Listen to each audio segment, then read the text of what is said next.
여름장이란 애시당초에 글러서 해는 아직 중천에 있건만 장판은 벌써 쓸쓸하고 더운 햇발이 벌려놓은 전 휘장 밑으로 등줄기를 훅훅 볶는다. 마을 사람들은 거지반 돌아간 뒤요. 팔리지 못한 나무꾼 배가 길거리에 궁싯거리고들 있으나 석유병이나 받고 고깃말이나 사면 족할 이 죽들을 바라고 언제까지든지 버티고 있을 법은 없다. 춥춥스럽게 날아드는 파리꾼 떼도 장난꾼 각다기들도 귀찮다. 얼뚝배기요 왼손잡이인 드팀전의 허생원은 기어코 동업의 조선달에게 낚구어 보았다. 그만 거둘까? 잘 생각했네. 봉평장에서 한 번이나 흐뭇하게 사본 일이 있을까? 내일 대화장에 가서 한몫 벌어야겠네. 오늘 밤은 밤을 새서 걸어야 될걸? 다리 두렵다. 절렁절렁 소리를 내며 조선달이 그날 번 돈을 따지는 것을 보고 허생원은 말뚝에서 넓은 휘장을 걷고 벌려놓았던 물건을 거두기 시작하였다. 무명필과 주단바리가 두 고리짝에 꼭 찼다. 멍석 위에는 천 조각이 어수선하게 남았다. 다른 죽들도 벌써 거진 전들을 걷고 있었다. 약바르게 떠나는 패도 있었다. 어물장수도 땜장이도 엿장수도 생강장수도 꼴들이 보이지 않았다. 내일은 진부와 대화의 장이 선다. 죽들은 그 어느 쪽으로든지 밤을 새며 6, 70리를 밤길을 타박거리지 않으면 안 된다. 장판은 잔치 뒷마당같이 어수선하게 벌어지고 술집에서는 싸움이 터져 있었다. 주정꾼 욕지거리에 섞여 계집의 앙칼진 목소리가 찢어졌다. 장날 저녁은 정해놓고 계집의 고함소리로 시작되는 것이다. 생원, 시침을 때도 다 아네. 그 중주집 말이야. 계집 목소리로 문득 생각난 듯이 조선달은 비죽이 웃는다. 화중지병이지. 연소 패드를 적수로 하고야 대거리가 돼야 말이지. 그렇지도 않을걸? 죽들이 사죽을 못 쓰는 것도 사실은 사실이나 아무리 그렇다곤 해도 왜 그 동이말일세 감쪽같이 중주집을 후린 눈치거든? 뭐? 애송이가? 물건 가지고 낚구었나 보지. 착실한 녀석인 줄 알았더니 그 길만은 알 수 있나? 궁리 말고 가부세나 그려. 내 한턱 씀새. 그다지 마음이 당기지 않는 것을 쫓아갔다. 허생원은 계집과는 연분이 멀었다. 얼뚝배기 상판을 대어설 숫기도 없었으나 계집편에서 정을 보낸 적도 없었고 쓸쓸하고 뒤틀린 반생이었다. 충주집을 생각만 하여도 철없이 얼굴이 붉어지고 발밑이 떨리고 그 자리에 소스라 쳐버린다. 충주집 대문에 들어서서 술자석에서 짜장 동희를 만났을 때에는 어찌된 서슬인지 발끈 화가 나버렸다. 상 위에 붉은 얼굴을 쳐들고 제법 계집과 농탕 치는 것을 보고서야 견딜 수 없었던 것이다. 녀석이 제법 난질꾼인데 꼴사납다. 머리에 피도 안 마른 녀석이 낮부터 술 처먹고 계집과 농탕질이야. 장돌뱅이 망신만 시키고 돌아다니느나. 그 꼴에 우리들과 한몫 보자는 셈이지. 동희 앞에 막아서면서부터 책망이었다. 걱정도 팔자요 하는 듯이 빤히 쳐다보는 상기된 눈망울에 부딪힐 때 결김에 따귀를 하나 갈겨주지 않고는 배길 수가 없었다. 동희도 화를 쓰고 팩하게 일어서기는 하였으나 허생원은 조금도 동색하는 법 없이 마음먹은 대로는 다 짓거렸다. 어디서 주워먹은 선머슴인지 모르겠으나 내게도 아비 어미는 있겠지. 그 사나운 꼴 보면 마음 좋겠다. 장사란 탐탁하게 해야 되지 계집이다 무어야. 나가거라. 냉큼 꼴 치워. 그러나 한마디도 대거리하지 않고 하염없이 나가는 꼴을 보려니 도리어 측은히 여겨졌다. 아직도 서름서름한 사이인데 너무 과하지 않았을까 하고 마음이 섬뜩해졌다. 충주집은 입술을 쫑긋하고 술 붓는 솜씨도 거칠었으나 젊은 애들한테는 그것이 약이 된다고 하고 그 자리는 조선달이 얼버무려 넘겼다. 너 녀석한테 반했지? 애송이를 빨면 죄된다. 한참 법석을 친 후이다. 담도 생긴 데다가 왠지 흠뻑 취해보고 싶은 생각도 있어서 허생원은 주는 술잔이면 거의 다 들이켰다. 거나해짐에 따라 계집 생각보다도 동희의 뒷일이 한결같이 궁금해졌다. 내 꼴에 계집을 가로채서니 어떡할 작정이었노 하고 어리석은 꼬락서니를 모질게 책망하는 마음도 한편에 있었다. 그렇기 때문에 얼마나 지난 뒤인지 동희가 헐레벌떡 황급히 부르러 왔을 때는 마시던 잔을 그 자리에 던지고 정신없이 허덕이며 충주집을 뛰어나간 것이었다. 생원! 나귀가 발을 끊고 야단이에요! 각다기들 장난이지 필연코. 짐승도 짐승이려니와 동희의 마음씨가 가슴을 울렸다. 뒤를 따라 장판을 다름질하려니 거슴칠해한 눈이 뜨거워질 것 같다. 불악스러운 녀석들이라 어쩌는 수 있어야죠. 나귀를 몹시 구는 녀석들은 그냥 두지는 않을걸. 반평생을 같이 지내온 짐승이었다. 같은 주막에서 자고 같은 달빛에 젖으면서 장에서 장으로 걸어 다니는 동안에 20년의 세월이 사람과 짐승을 함께 늙게 하였다. 가스러진 목뒤털은 주인의 머리털과도 같이 바스러지고 개진개진 젖은 눈은 주인의 눈과 같이 눈곱을 흘렸다. 몽당비처럼 짧게 쓸리운 꼬리는 파리를 쫓으려고 기껏 휘저 모아야 벌써 다리까지는 닿지 않았다. 달아 없어진 굽을 몇 번이나 도려내고 새 철을 신겼는지 모른다. 굽은 벌써 더 자라기는 틀렸고 달아버린 철 사이로 피가 빼짓이 흘렀다. 냄새만 맡고도 주인을 분간하였다. 호소하는 목소리로 안타깝게 울며 반겨한다. 어린 아이를 달래듯이 목덜미를 어루만져주니 나귀는 코를 벌름거리고 입을 투르르 거렸다.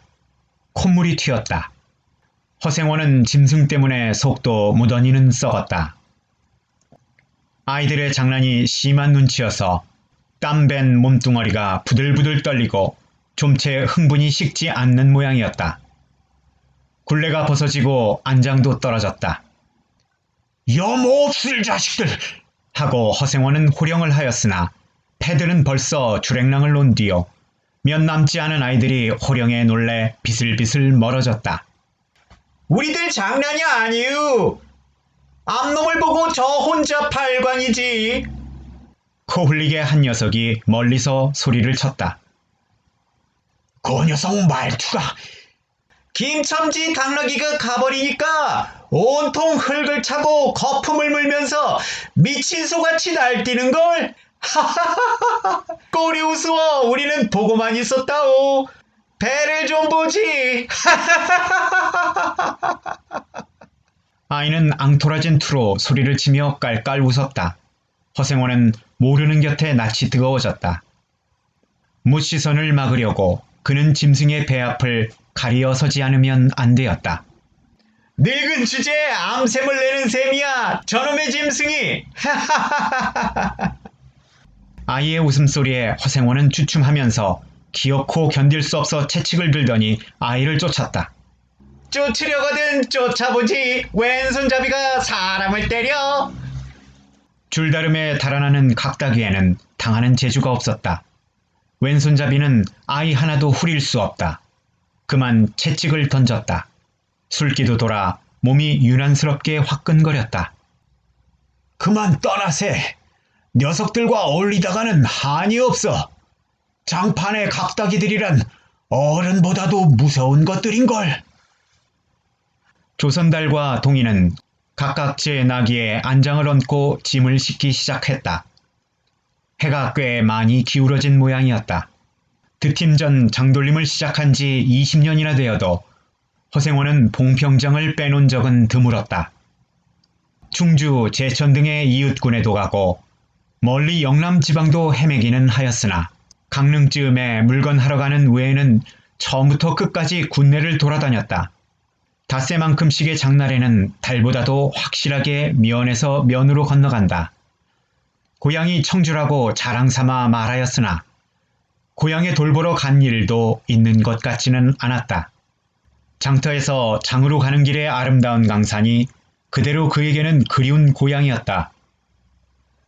반날 동안이나 뚜벅뚜벅 걷고 장터 있는 마을에 거지반 가까웠을 때 거친 나귀가 한바탕 우렁차게 울면 더구나 그것이 저녁녘이어서 등불들이 어둠 속에서 깜빡거릴 무렵이면 늘 당하는 것이건만 허생원은 변치 않고 언제든지 가슴이 뛰놀았다.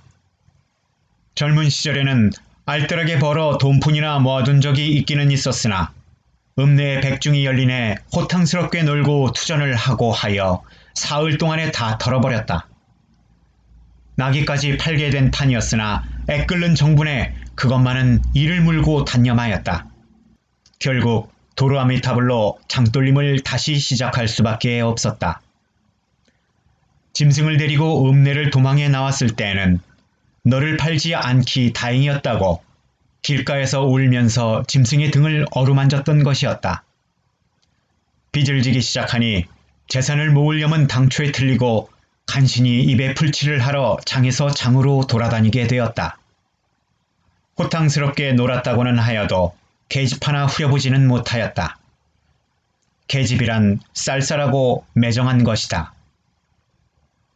평생 인연이 없는 것이라고 신세가 서글퍼졌다. 일신에 가까운 것이라고는 언제나 변함없는 한필의 당나귀였다.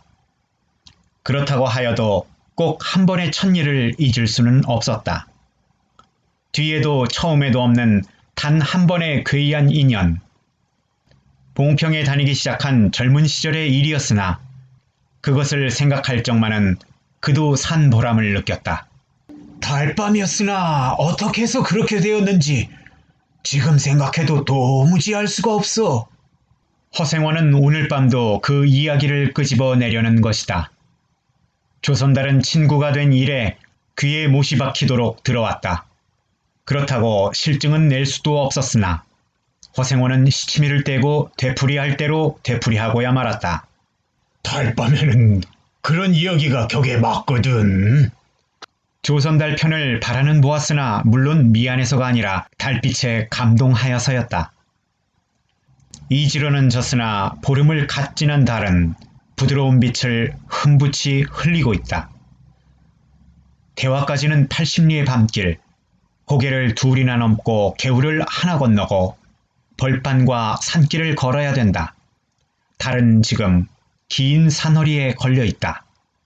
밤중을 지난 무렵인지 죽은 듯이 고요한 속에서 짐승 같은 달의 숨소리가 손에 잡힐 듯이 들리며 콩포기와 옥수수 잎새가 한층 달에 푸르게 젖었다. 산허리는 온통 메밀밭이어서 피기 시작한 꽃이 소금을 뿌린 듯이 흐뭇한 달빛에 숨이 막힐 지경이다. 붉은 대공이 향기같이 애잔하고 나귀들의 걸음도 시원하다. 길이 좁은 까닭에 세 사람은 나귀를 타고 외줄로 늘어섰다. 방울소리가 시원하게 딸랑딸랑 메밀밭계로 흘러간다. 앞장선 허생원의 이야기소리는 꽁무니에 선 동이에게는 확적히는 안 들렸으나 그는 그대로 개운한 제멋에 적적하지는 않았다. 장선 꼭 이런 날 밤이었네. 객주집 토방이란 무더워서 잠이 들어야지. 밤중은 돼서 혼자 일어나 개울가에 목욕하러 나갔지. 봉평은 지금이나 그제나 마찬가지지. 보이는 곳마다 메밀밭이어서 개울가가 어디 없이 하얀 꽃이야. 돌밭에 벗어도 좋을 것을 달이 너무 밝은 까닭에 옷을 벗으러 물방앗간으로 들어가지 않았나. 이상한 일도 많지. 거기서 난데없는 성서방네 처녀와 마주쳤단 말이네. 봉평 써야 제일 가는 일색이지. 팔자에 있었나 보지. 아무렴 하고 응답하면서 말머리를 아끼는 듯이 한참이나 담배를 빨 뿐이었다. 구수한 자줏빛 연기가 밤 기운 속에 흘러서는 녹았다. 날 기다린 것은 아니었으나 그렇다고 달리 기다리는 논팽이가 있는 것도 아니었네. 처녀는 울고 있었단 말이야. 짐작은 되고 있으나 성서방네는 한창 어려워서 들고 날 판이었지. 한 집안 일이니 딸에겐들 걱정이 없을 리 있겠나. 좋은 데만 있으면 시집도 보내련만 시집은 죽어도 싫다지. 그러나 처녀란 울대같이 정을 끄는 데가 있을까? 처음에는 놀라기도 한 눈치였으나 걱정 있을 때는 누그러지기도 쉬운 듯해서 이럭저럭 이야기가 되었네. 생각하면 무섭고도 기막힌 밤이었어. 제천인지로 출행랑을 넣은 건 그 다음날이렸다. 다음 장또막에는 벌써 온 집안이 사라진 뒤였네. 장파는 소문 끝에 발끈 뒤집혀 고작해야 술집에 팔려나가기가 상수라고 처녀의 뒷공론이 자자들 하단 말이야. 제천 장판을 몇 번이나 뒤졌겠나. 허나 처녀의 꼴은 꽉 먹은 자리야. 첫날 밤이 마지막 밤이었지. 그때부터 봉평이 마음에 든 것이 반평생인들 잊을 수가 있겠나. 수 좋았지. 그렇게 신통한 일이란 쉽지 않아. 항영 못난 것 얻어 새끼 낳고 걱정 늘고 생각만 해도 진절이 나지. 그러니까 늙으막바지까지 장돌뱅이로 지내기도 힘든 노릇이 아닌가. 난 가을까지만 하고 이 생계와도 하직하려네. 대화쯤에 조그만 전빵이나 하나 벌리고 식구들을 부르겠어. 사시장천 뚜벅뚜벅 걷기란 여간 이래야지. 얘 천년아 만나면 같이 살까. 난 거꾸러질 때까지 이 길 걷고 저 달 볼 테야. 산길을 벗어나니 큰 길로 튀어졌다. 꽁무니의 동이도 앞으로 나서 나귀들은 가로 늘어섰다. 총각도 젊겠다. 지금 한창 시절이렸다. 그 중주집에서는 그만 실수를 해서 그 꼴이 되었으니 설계 생각 말게. 천만에요. 되려 부끄러워요. 계집이란 지금 웬 체격인가요? 자나깨나 어머니 생각뿐이에요. 허생원의 이야기로 실심의 한 끝이라 동이의 어조는 한풀 수그러진 것이었다. 아비 어미란 말에 가슴이 터지는 것도 같았으나 제겐 아버지가 없어요. 피부치라고는 어머니 하나뿐인걸요. 돌아가셨나? 당초부터 없어요. 그런 법이 세상에. 생원과 선달이 야단스럽게 껄껄들 웃으니 동이는 정색하고 우길 수밖에 없었다. 부끄러워서 말하지 않으려 했으나 정말이에요. 제천촌에서 달도 차지 않은 아이를 낳고 어머니는 집을 쫓겨났죠. 우스운 이야기나 그러기 때문에 지금까지 아버지 얼굴도 본 적 없고 있는 고장도 모르고 지내와요. 고개가 앞에 놓인 까닭에 세 사람은 나귀를 내렸다. 둔덕은 험하고 입을 벌리기도 대근하여 이야기는 한동안 끊겼다. 나귀는 건듯하면 미끄러졌다. 허생원은 숨이 차 몇 번이고 다리를 쉬지 않으면 안 되었다. 고개를 넘을 때마다 나이가 알렸다. 동이 같은 젊은 축이 그지없이 부러웠다. 땀이 등을 한바탕 쭉 씻어내렸다. 고개 너머는 바로 개울이었다. 장마에 흘러버린 널다리가 아직도 걸리지 않은 채로 있는 까닭에 벗고 건너야 되었다. 고위를 벗어 띠로 등에 얽어매고 반벌거숭이의 우스꽝스러운 꼴로 물속에 들어갔다. 금방 땀을 흘린 뒤였으나 밤물은 뼈를 찔렀다. 그래, 대체 기르긴 누가 기르고? 어머니는 하는 수 없이 의부를 얻어가서 술 장사를 시작했죠. 술이 고줄해서 의부라곤 전망란이에요. 철들어서부터 맞기 시작한 것이 하룬들 편할 날이 있었을까? 어머니는 말리다가 채이고 맞고 칼부림을 당하고 그러니 집골이 무엇겠어요. 18살 때 집을 뛰쳐나서부터 이 짓이죠. 종각나셀은 섬이 무던하다고 생각했더니 듣고 보니 딱한 신세로군. 물은 깊어 허리를 찼다. 속물살도 어지간히 센 데다가 발에 채이는 돌멩이도 미끄러워 금시에 훔칠 듯 하였다. 나귀와 조선달은 재빨리 건너갔으나 동이는 허생원을 붙드느라고 두 사람은 훨씬 떨어졌다. 모친의 친정은 원래 제천이었던가? 웬걸요. 시원스리 말은 안 해주나 봉평이라는 것은 들었죠. 봉평! 그래, 그 아비의 성은 무엇이고? 알 수 있나요? 도무지 듣지를 못했으니까. 그렇겠지. 그렇겠지. 하고 중얼거리며 흐려지는 눈을 까물까물 하다가 허생원은 경망하게도 발을 빗디디었다.